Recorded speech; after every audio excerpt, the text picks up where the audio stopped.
गजाननं भूतगणाधिसेवितं कपितजम्बूफलचारुभक्षणं उमासुतं शोकविनाशकारकं नमामि विघ्नेश्वरपादपङ्कजं वंशीविभूषितकराधरणीर्दाभातीताम्बराधरणबिम्बफलाधरोष्टात् पूर्णेन्दुसुन्दरमुखारविन्दनेत्रात् कृष्णात् परं किमपि त्वहं न जामि।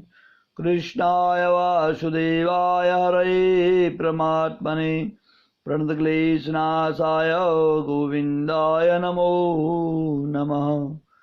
गुरुर्ब्रह्मा गुरुर्विष्णु गुरुर्देवो महेश्वर गुरु साक्षात् परं ब्रह्म तस्मै श्री गुरुभ्यो नमः। अखण्डं मङ्गलाकारं व्याप्तमेन चराचरो तत्पदं दर्शितं येन तस्मै श्री गुरुभ्यो नमः। तस्मै श्री गुरुभ्यो नमः। हरे कृष्ण कृष्ण कृष्ण हरे हरे हरे राम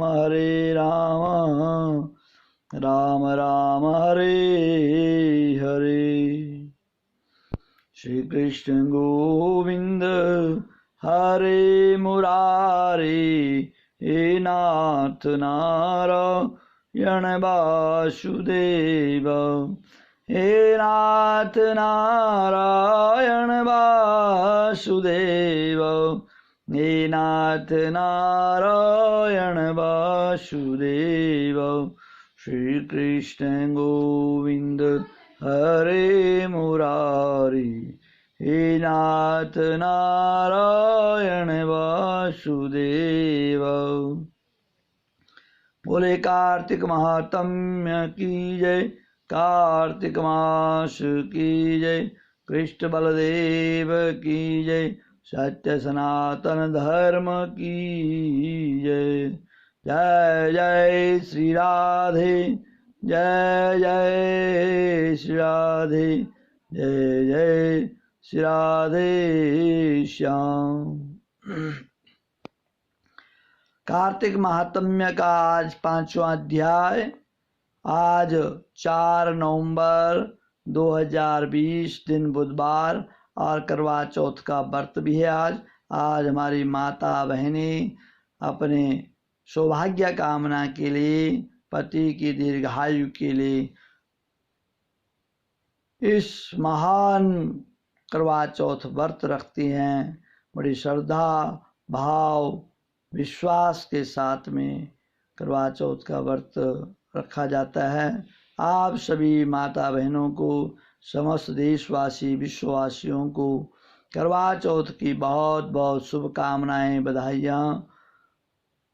कार्तिक महात्म्य 5वां अध्याय। नारद जी कहने लगे कि हे ब्रह्मा जी, कार्तिक मास का कोई सुंदर व्रत कहिए। तब ब्रह्मा जी कहने लगे कि हे पुत्रो, विधिवत जो परम पवित्र और पापनाशक नक्त व्रत है वह सौभाग्यवती स्त्रियों को अवश्य करना चाहिए। नारद जी ने प्रश्न किया कि हे ब्रह्मन, उस व्रत की क्या विधि है और कब करना चाहिए। तब ब्रह्मा जी ने कहा कि हे पुत्र, तुम्हारे स्नेहवश यह अति गुप्त कार्तिक मास का व्रत कहता हूँ। तुम सावधान होकर सुनो। आश्विन शुक्ल पूर्णमासी को प्रातः काल उठकर शौच आदि से निवृत्त होकर दंत मंजन आदि करके नदी संगम, नदी सरोवर, डबे, कुंड, कुएं या घर में स्नान करें। व्रत के एक दिन पहले से सिर न धोएं तथा व्रत करने वाले विधि पूर्वक स्नान करके पवित्र मन से विधाता का, भगवान का स्मरण करें तथा व्रत का संकल्प करें और यह कहे कि हे जगत के कर्ता, हे भगवान विष्णु, आप मेरे पति की रक्षा कीजिए, मेरी संतान की वृद्धि कीजिए, इस प्रकार से मंत्र पढ़ करके सूर्य को प्रणाम करें और सुंदर वस्त्र तथा आभूषणों को धारण करें। दिन के समय भोजन न करें, ना ही जल पिएं, अर्थात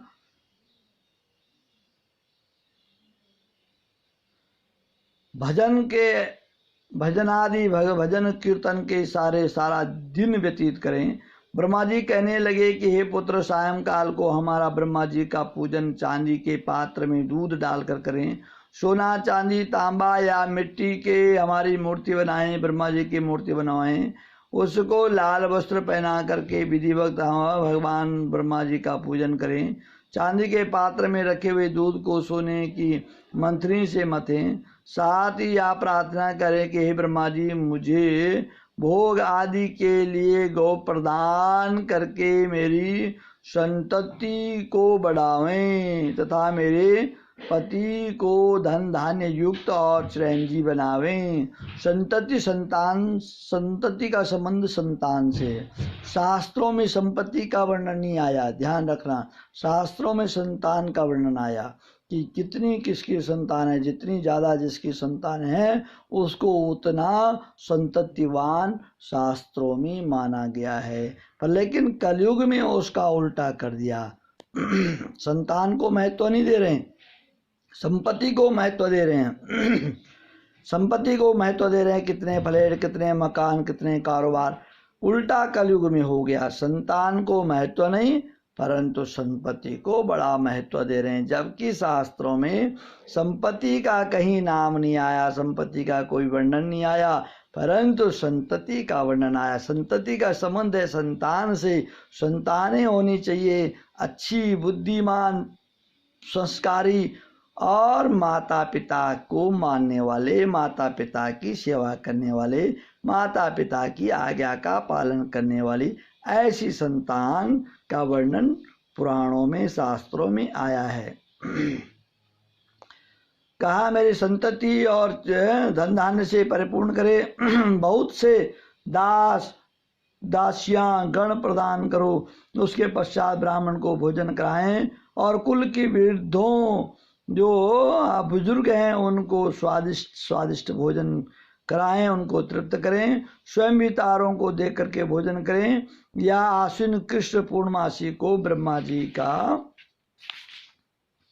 आश्विन शुक्ल पूर्णमासी को ब्रह्मा जी का नक्त व्रत होता है।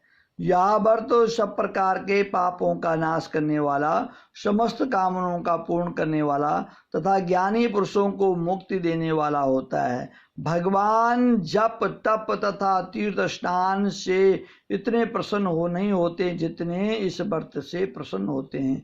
जो ब्रह्मा जी के आगे इस दिन कपूर जलाता है उसको बड़े बड़े वृक्षों तथा गोदान का फल प्राप्त होता है तथा उसके कई एक कुल वैकुंठ को चले जाते हैं। जो केसर तथा कस्तूरी सहित कपूर अर्पण करता है उसके कई वंश ब्रह्मलोक को प्राप्त हो जाते हैं।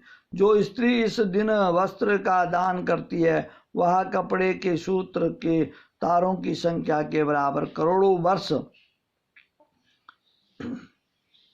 वैकुंठ में वास करती है। जो गहने का दान करती है उसको ब्रह्मलोक की प्राप्ति होती है। जो स्त्री हृदय में ब्रह्मा जी का रूप तथा मुख में ब्रह्मा जी का नाम लेती है, माथे पर निर्माल्य धारण करती है, वह सदैव पतिव्रता रहती है। इस प्रकार आश्विन शुक्ल पूर्णमासी को स्नान, पूजन, ब्राह्मणों को भोजन, वृद्धजनों का पूजन, सायंकाल को ब्रह्मा जी का पूजन, ब्रह्मा जी से प्रार्थना करती हैं कि हे ब्रह्मा जी, यह व्रत मैंने अपने निमित्त किया है। इसमें यदि किसी प्रकार की कोई कमी हो तो उसको आप पूरा कर लेना। जो कोई इस कथा को पढ़ता है अथवा सुनता है उसको भी अश्वमेध यज्ञ का फल प्राप्त होता है। जो श्रद्धा और भाव भक्ति से इस कार्तिक महात्म्य की कथा को सुनता है, करता है, भगवान उसको अश्वमेध यज्ञ का फल प्राप्त करवाते हैं। मेरा YouTube चैनल आचार्य चंद्रभूषण आप सब्सक्राइब करें, लाइक करें, शेयर करें। इसी प्रकार से हम आपके बीच में आगे कथा सुनाते रहेंगे। बोले सत्य सनातन धर्म की जय। जय जय श्री राधे।